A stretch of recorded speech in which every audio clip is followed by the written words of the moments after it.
Voltamos com o programa Papo Aberto pela TV Canção Nova. E o meu convidado desse segundo bloco é perito criminal especializado em prevenção de fraudes e golpes. Então seja muito bem-vindo, Arnaldo Ferreira dos Santos, que vai tratar conosco aqui um dos assuntos mais interessantes que a gente já teve no Papo Aberto, viu, gente? Eu aqui, antes da gente entrar no ar, já estava vendo um jeito de cortar aqui a conversa, porque não dá para poder cortar, é muito interessante. Então eu convidei o Arnaldo para a gente trazer já para dentro do nosso bate-papo oficial aqui o que a gente estava conversando aqui no nosso momento de intervalo. Então, em primeiro lugar, seja muito bem-vindo. Obrigado pelo convite também e que a gente tenha a oportunidade de esclarecer para muitos daqueles que nos assistem os riscos eminentes hoje de serem vítimas de fraude, golpe, extorsões, estelionato, enfim, ações de ilícito de toda ordem. Aliás, o Brasil está num momento, infelizmente, né, muito apropriado para o tema, né? Infelizmente, né? E é bom a gente começar pelo princípio, né? Então, quando e onde tem início a fraude? Como é que ela começa? Ô, Márcio, é interessante. A fraude no Brasil é uma pergunta até comumente feita, né? Em que momento a fraude no Brasil e o como começa, ou em que momento ela foi mais intensa ou menos intensa? Eu, brincando, eu costumo dizer o seguinte, que a fraude no Brasil começou em 1500. Infelizmente. Na verdade, a primeira carta de Pero Vaz ao governo de Portugal já havia indício de nepotismo, favorecimento, enfim, coisas que nós convivemos hoje muito intensamente. Mas o dia a dia do falsário, do 171, do estelionatário, se baseia, primeiro, na ingenuidade, boa-fé, julgamento pela aparência, ganância da vítima. Olha que interessante. 86% das fraudes no Brasil hoje, repito, 86%, não decorre exatamente da habilidade do falsário. Aí você pergunta, mas não existem falsários habilidosos? Claro que sim, porém não vão estar próximos de nós, a maioria está em Brasília. Mas voltando aos fatos, ingenuidade, boa-fé, julgamento pela aparência, predominantemente ganância, perspectiva de ganho fácil, esse é o combustível da fraude. Então, muito mais pela pessoa que é abordada do que pelo falsário em si. Com O certeza, grande facilitador é o abordado. Com certeza, infelizmente. E eu vivencio isso no meu dia a dia, ora no comércio, ora no segmento bancário, em várias atividades, onde tenho 125 carteiras de identidades. Essas que estão aqui são suas? Exatamente. Dá licença, posso? Pois não. Todo esse bloco todo que está esse aqui bloco aqui são carteiras Gente, de nem dá identidades. para eu pegar todos, então eu vou pegar aqui um punhado e vou fazer um leque aqui para você ver. São todas da mesma pessoa, que é o Arnaldo, que está aqui na minha frente. Eu que estou aqui nas mãos com essas identidades, eu vejo aqui nomes como Hamilton, Ederson, Edenilson, Daniel, Francisco. Aliás, curiosamente, Márcio, eu tenho nomes, para você ter uma ideia, como sugiro que fique ligado, acredite. Sugiro que fique ligado. Sugiro que fique não, eu ligado. acabei de ler um aqui, ó, uma foto masculina de um homem barbado que não se parece em nada com uma mulher, escrito aqui, Francisca Edivalda. Ou Viviane Gonçalves de Oliveira, ou coisas do tipo. Aliás, curiosamente, toda a ação do estelionatário, ela tem origem, como você perguntou, a partir de uma identidade fraudada. Jamais alguém vai se utilizar da sua verdadeira identidade para praticar um ilícito. Pela via de uma habilitação num ambiente crediário, pela via de uma conta aberta em banco de forma fraudulenta, ele vai estar sempre utilizando uma identidade falsa. Agora, é fácil tirar uma identidade falsa? Infelizmente, Márcio, no Brasil, não só é fácil, e é decorrente de um erro gravíssimo que se comete, onde o Brasil hoje, qualquer cidadão que nos assiste,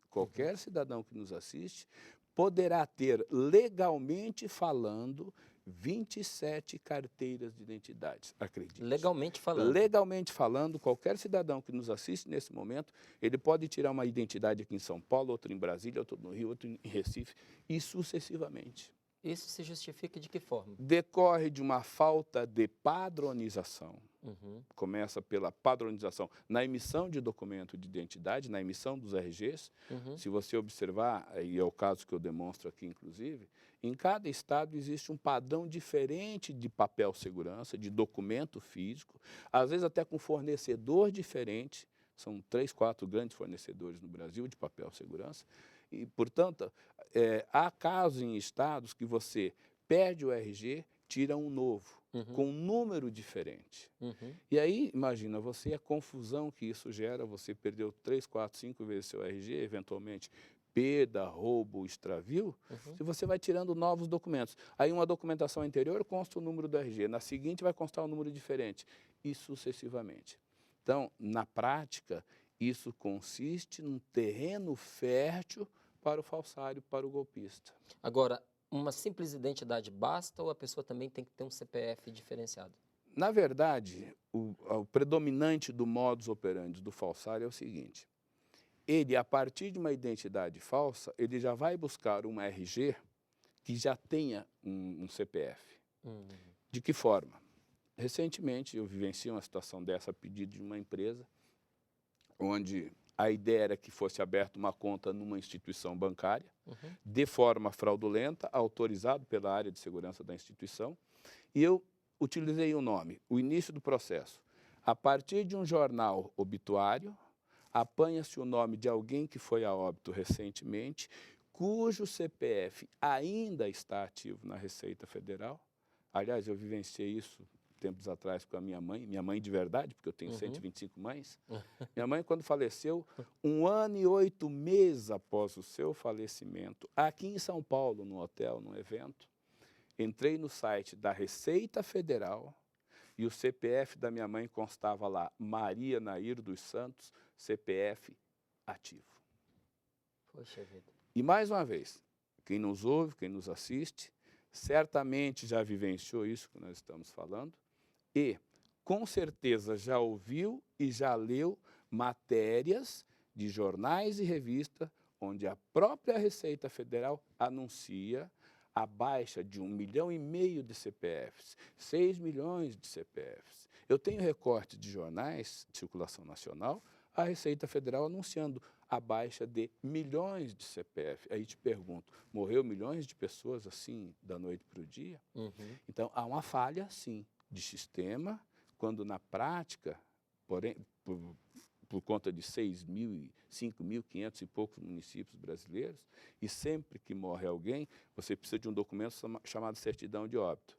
Quem emite? Cartório. Portanto, o ideal seria que cada cartório, ao emitir uma certidão de óbito, informe online Receita Federal que de imediato baixa o CPF. Evitaria o sucesso do falsário, aquilo que nós falamos ainda há pouco, do falsário, do golpista, ele navega exatamente nessa onda, ou seja, da fragilidade, não só da vítima, como nós já falamos, mas dos órgãos. Acontece também desse falsário, às vezes, aproveitar da identidade e do CPF de uma pessoa viva e ativa? Também. Frequentemente se tem notícia disso. E de pessoas que, eventualmente, em algum momento da vida, perdeu seu RG. E aí é importante, alerta também para quem nos assiste, a perda do RG, ela implica, perda, roubo, extravio, ela implica necessariamente em 3 procedimentos. Normalmente 2 é comum as pessoas de imediato fazerem. BO, primeiro. E o segundo, alguns fazem, a maioria não, vai a uma associação tipo CDL, associação comercial, e comunica. Por quê? Qualquer compra eventual a partir desse nome, certamente esses órgãos, SPC, Serasa, sendo avisado, já bloqueiam a eventual transação e aí já bloqueia esse documento. E o terceiro, e tão importante quanto, e que pouquíssimas pessoas fazem, é a chamada comunicação legal ou publicação legal, que é num jornal de circulação local, regional, enfim, e isso custa aí valores inexpressivos, 15, 20 reais em algumas circunstâncias, e você produz esse documento comunicando ali oficialmente nesse jornal, e isso vai lhe dar um conforto jurídico muito importante para eventuais problemas futuros. Essa explicação aí é importantíssima. E a gente convive com problemas assim, eu convivo quase que diariamente com depoimento em eventos. Olha, eu perdi meu RG e estou sendo impedido pelo SPC, ou estou no SPC, por conta da compra de uma moto em Manaus, e eu nem conheço Manaus. Então, só para ter uma ideia, como é muito mais comum do que se imagina. Esse problema se resolveria com o quê? Com a padronização desse documento? Ô, Márcio, nós convivemos com um fato, o Brasil, há 8 anos, deu início a um documento chamado RIC, O que é RIC? Registro de Entidade Civil.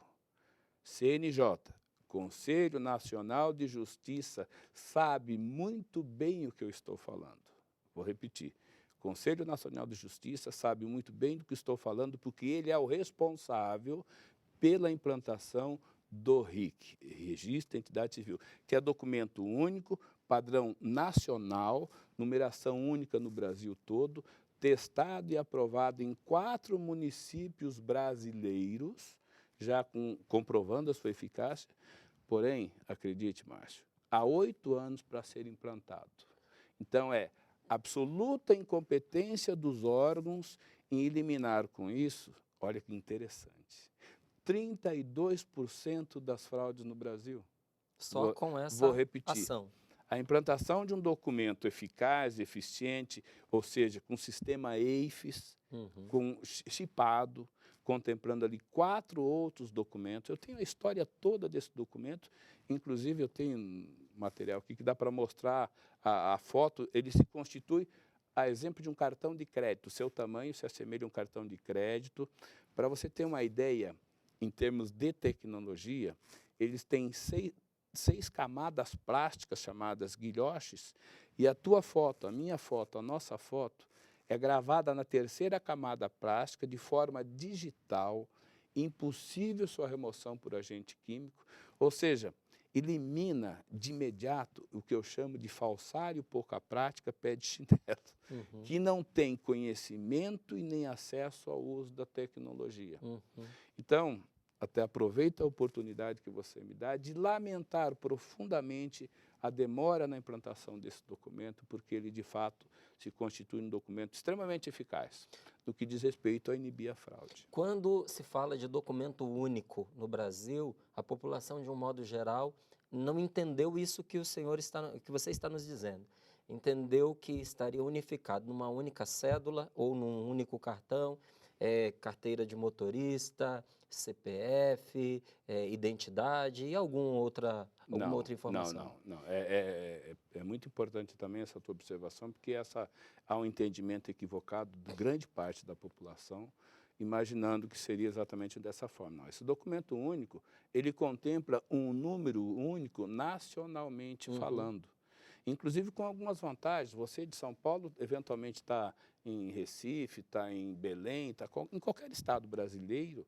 Na medida que você perdeu o seu documento RG, ou no caso RIC, você vai a um órgão local, um instituto de identificação local, e imediatamente sai uma segunda via. Na hora. Na hora, porque o sistema está integrado nacionalmente, Márcio. Isso facilita enormemente a vida das pessoas sérias. Certo. E tem, da forma que está hoje, bandidos, né? Da forma que está hoje, está facilitando a vida da bandidagem. Agora, quais são os tipos de golpe mais comuns e como é que o cidadão comum pode evitá-lo? Márcio, bilhete premiado, achadinho, trouxinha, boa noite Cinderela, boa noite Severino, golpe do Mondide, golpe do carro zero, golpe do falso site, golpe do anúncio de emprego, golpe... Eu ficaria aqui horas e horas fazendo um checklist. O Brasil, infelizmente, nos dias atuais, com toda a tecnologia, com toda a comunicação, com toda essa vantagem de chegar até a sua casa e falar sobre o assunto, ainda, até curiosamente aqui em São Paulo, a Associação Comercial de São Paulo recém publicou aqui em São Paulo uma pesquisa. A cada 16 segundos, alguém é vítima de golpe. Então, veja cada 16 segundos? 16 segundos. Aqui em São Paulo? Foi publicado, tá, esse material provavelmente deve estar no site da Associação Comercial. Aqui em São Paulo? Aqui em São Paulo. Então, agora você imagina o seguinte, os golpes são os mais diversos. Agora, é possível imaginar que nos dias atuais alguém ainda sofra golpe do bilhete premiado? E aí você vai ficar pensando, poxa, nos dias atuais é difícil. Não é, Márcio? Como é que é o golpe do bilhete premiado? O golpe do bilhete premiado consiste em oferecer para você um bilhete cujo prêmio 40, 50, 80, 200 mil reais por 2, 3 mil reais. Claro que existe toda uma engenharia social, toda uma mecânica do golpe. Aliás, no livro eu tenho 55 tipos de golpes catalogados, entre eles, logicamente, o do bilhete premiado. Então, supostamente, Márcio, alguém do interior chegou em São Paulo, desembarcou na rodoviária, não sabe se deslocar, está com um bilhete e está preocupado porque alguém lhe disse que esse bilhete tem um prêmio significativo, ele não sabe onde é que é o agente financeiro que vai lhe pagar esse bilhete, no caso a Caixa Econômica Federal. E aí, obviamente, chega para você, olha, senhor, eu estou com esse bilhete, isso aqui, você, poxa, mas esse bilhete, deixa eu ver e tal. Olha, me disseram que esse bilhete dá um prêmio de tanto. Aí vai até uma casa lotérica, tem lá aquela listagem, rapaz, esse bilhete é premiado, dá 50 mil reais. Ah, eu pensei que era só 10 ou 5. Rapaz, eu lhe compro esse bilhete, quanto é que você quer pelo bilhete? E aí começa. Só que nesse momento chega um terceiro e acaba sendo a vítima. Ah, mas você está comprando um bilhete, vamos rachar, quem sabe você dá 5 mil, dou 5 mil e a gente divide o dinheiro e tal. E, obviamente, quando vai na caixa, o bilhete foi adulterado, é falsificado, e às vezes até confere lá com o número de loterias anteriores, coisa do tipo. Então, ele é absolutamente ingênuo do ponto de vista da mecânica do golpe, mas o que é curioso ainda é que se você for a uma delegacia e acompanhar uma semana, meses, dias de BOs, você vai perceber a quantidade de pessoas que vão à delegacia fazer BO, não só do bilhete premiado, de golpe da pepita, vender um pedaço de um metal, normalmente é um resíduo de solda, dessas soldas de carbureto, aquilo passa um plaquê e se assemelha a uma pepita, e alguém lhe oferece como uma pepita, e aí você, poxa, mas é ouro, aí leva até para avaliar. Só que junto existe uma pepitazinha menor de verdade e o camarada vai, não, isso aqui é ouro mesmo. Na hora da compra, você certamente vai dizer pela ganância, não, mas eu quero a maior. E é a maior que ele vai lhe vender que de fato não é ouro. E paga R$800, R$500, R$300. Mas é assim, e muitas dessas pessoas não vão à delegacia fazer BO por absoluta vergonha. Mas já é um outro vergonhoso cenário. mesmo, né? Mas e pior aí, ainda é não fazer, né? É não fazer, né? Nessa linha, nós, se voltarmos no tempo, né, você certamente muito mais jovem que eu, mas se nós voltarmos aí, eu trabalho nessa área há 37 anos. E eu me lembro do assalto à mão armada, da abordagem na rua de forma agressiva, violenta. Modernamente falando, a gente tem a tecnologia. O dinheiro desaparece da sua conta, ou a partir de um chupa-cabra, aqui ele não está configurado dentro de podia simular uma embalagem para isso aqui, mas isso aqui é instalado dentro de um ambiente de autoatendimento, onde captura até 100 posições de um cartão de crédito. E aí, pela via de um computador, o dinheiro vai desaparecer da sua conta, ou eventualmente pela via da captura da trilha magnética do teu cartão, tem um cartão clonado, e a partir da senha é outro momento do roubo, da fraude. Como isso está intimamente ligado à qualidade também dos aparelhos nos quais eles são inseridos, as instituições bancárias restituem ao cliente o valor do qual foi lesado? Tem restituído. Tem restituído por uma única razão, Márcio. É óbvio que, digamos que eu faço um saque num ambiente de autoatendimento e imediatamente saio dali, vou usar uma das cédulas que eu saquei, e alguém do comércio me diz, essa cédula é falsa. Bom, acabei de sacar, tenho comprovante. Se não tenho comprovante, a máquina comprova isso internamente. Vou até a agência, olha, acabei de efetuar um saque, essa cédula, o comércio não aceitou e colocou como suspeita. Por que os bancos têm restituído? Primeiro, porque eles não fazem a limpeza do meio circulante antes de colocar na máquina. O que é essa limpeza? Seria alguém, com experiência, obviamente, verificar todas essas cédulas antes de serem colocadas ali. Claro que eles observam um dinheiro dilacerado, que não tenha mais condições de circulação, mas fora isso, não é feito esse filtro. Então, é plenamente possível que eu receba uma cédula falsa ali. Então até vou aproveitar enquanto você está ilustrando, para eu ir mostrando aqui um dinheiro falso. Todas essas cédulas são falsas e elas têm padrões diferentes de falsificação. Então, vamos lá. Olha aqui. Essa é da família antiga, né, Márcio? E aqui a nova família. Isso aqui já são cédulas falsas da família mais recente, implantada no Brasil. E são cédulas que você, olha, na movimentação, na textura, eu até coloco aqui um carimbo falso, porque um eventual extravio, para que eu não tenha problema, porque eu tenho um absoluto controle da numeração de todas essas cédulas e tenho também autorização, sou credenciado e habilitado no transporte desse material. Mas sabe o que é interessante nisso aqui, Márcio?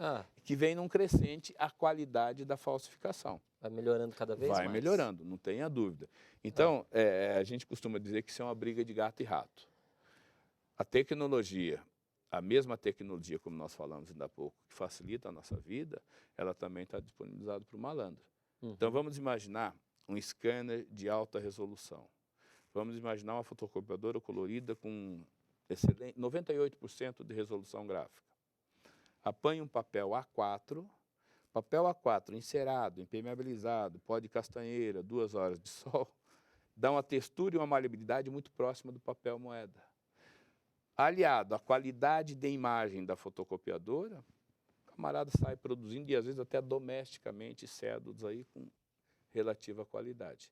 Claro que não vão ter os elementos de segurança, que às vezes só são perceptíveis com uma luz UV, com a ultravioleta, luz incidente, luz emergente, coisas do tipo. Mas no dia a dia? Mas no dia a dia, como você diz, não, é difícil. No dia a dia, nas circunstâncias dos fatos. Certo. Um jogo de futebol, naquele ambiente onde você empurra o dinheiro, puxa o ingresso, em eventos, em feiras, em restaurante, às vezes pouca luz.